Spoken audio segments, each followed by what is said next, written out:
getting dragged into court is a bad thing. Unless, of course, that court happens to be a food court. A standard feature of shopping malls, airports, and office buildings for decades, food courts were a nearly ubiquitous experience in American life. Until they weren't.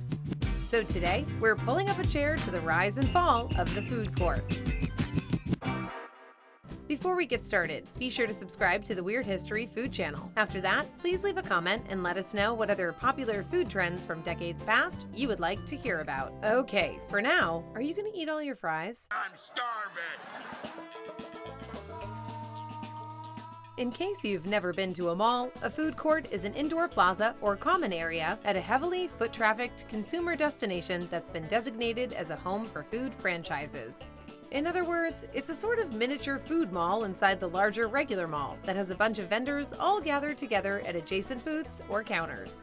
Customers are usually served on a plastic tray or something like one, occasionally your hands, and then carry their food off to a common dining area that's equipped with tables and chairs or benches. Food court meals typically come equipped with plastic utensils when necessary, and when they're done, diners are usually expected to bus their own table, throwing away their own garbage and returning their tray. In the United States, food courts are almost exclusively home to fast food franchises, thanks to whatever dirt Ronald McDonald has on the American government. In fact, that's the main thing that distinguishes the American food court from the more European food hall.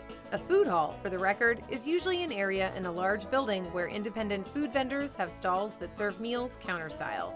That does sound a lot like a food court, but at a food hall, the grub is usually unique to the area, often coming from local restaurants. It's an arrangement that spoils consumers rotten for options, while simultaneously allowing them to easily sample foods from local eateries and maybe find some new favorite spots. But that doesn't mean food halls are unknown in the US. For example, Boston's Quincy Market has had something like one since 2017, but they were traditionally less popular than their cousin, the food court. Thanks to the power of McDonald's, but also thanks to the newfound allure of the shopping mall. After the Allied victory in World War II, unprecedented prosperity sent Americans, otherwise known as shoppers, to the suburbs in droves. To serve their every need and to give teenagers a place to hang out for the rest of the century, shopping malls were born. The first fully indoor mall was located in Minnesota, opening its doors in 1956. The word mall, for the record, is derived from the name of an Italian game called Palamaglio. Long story short, the French called the game Pall Mall, which led English speakers to call it Pall Mall. A London street where the game was often played came to be called the Mall, and that term later evolved to indicate a street closed off to traffic so pedestrians could easily walk shop to shop. And then in the 1950s, someone decided to put all those shops under the same roof. That someone was James W. Rouse. Or it might have been. Rouse is frequently credited with coining the term shopping mall, and it could be true. He was the developer behind many of the earliest examples, and more importantly to us, he was likely the visionary behind the idea of the food court as well. The basic idea of adding a food court to a mall was, and still is, to keep shoppers in the mall as long as possible, so they do more shopping and spend more money. Of course, the idea of large markets full of shoppers can be traced to ancient Middle Eastern bazaars, and the idea of large buildings full of food vendors goes all the way back to the Market of Trajan in ancient Rome, and likely even earlier. But the first modern food court was technically located in Toronto's Sherway Gardens Mall, constructed in 1971. But it flopped, allegedly because its selection wasn't varied enough. 3 years later, however, the Paramus Park Shopping Mall in Paramus, New Jersey opened their own food court, and it was a slam dunk. That success kicked off the construction of food courts and malls across America.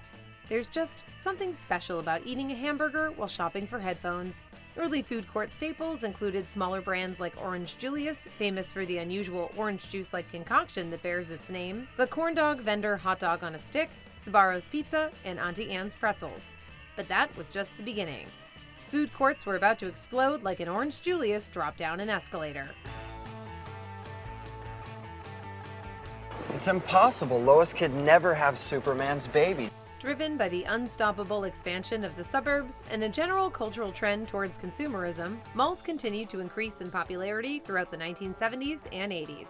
Kids who grew up in the burbs turned into parents who raised their own kids in the burbs, and before you knew it, food courts of the mall were a family destination. It's okay, I guess. Am I kidding? Equally important, malls and mall food courts became a centralized hangout spot for suburban kids who were typically at the mercy of their parents to drive them around the less centralized suburban landscapes.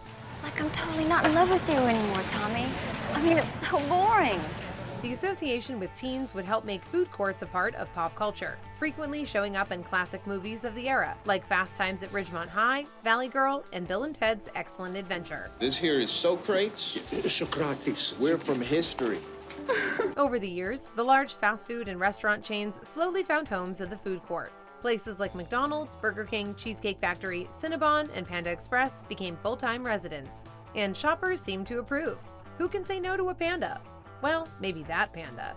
By the 1990s, other industries took notice. For example, food courts became common at colleges and universities, even brought fast food franchises like Taco Bell, Subway, and KFC that were once rare at institutions of higher learning. Now, these mega chains were a standard part of college life in many places. At the same time, airports started building food courts to take advantage of hungry travelers who had no other options, and office buildings installed them to cater to hungry workers with short lunch breaks. It's chicken, bacon, Caesar stuffed in bread. Oh my gosh. Heck, even retail locations like Costco and IKEA were built to include food court-like areas. Stores within stores, like a nesting doll of deliciousness and bargains. In the summer of 1992, the appropriately named Mall of America opened its doors in Minneapolis, Minnesota, which is in America. At 5.6 million square feet, it was the largest mall in the world, and it has the food court to prove it. The Mall of America food court, located on its third floor, was divided into 4 distinct areas, each with its own dining room, finally allowing us to realize the dream of never having to leave Walden Books. It had all the standard food court fare, but this being the Mall of America, it needed to have way more. Every type of eatery imaginable could be found here, including Fat Tuesdays, Planet Hollywood, Napa Valley Grill, Cedar and Stone, Rainforest Cafe, Shake Shack, Melt House, Twin City Grill, and Masu Ramen. But most importantly of all, it had Hulk Hogan's Pastamania. The Hulkster's fast food Italian restaurant opened its one and only location in the Mall of America in 1995. It offered an array of pastas, sauces, and toppings that customers could mix and match to create a meal. But either people didn't like the pasta or didn't want to buy it from the star of Suburban Commando. Between 1956 and 2005, over 1,500 malls were built in the U.S. If you're wondering why Americans needed that many malls, they didn't. In fact, the growth rate of malls often exceeded that of the population.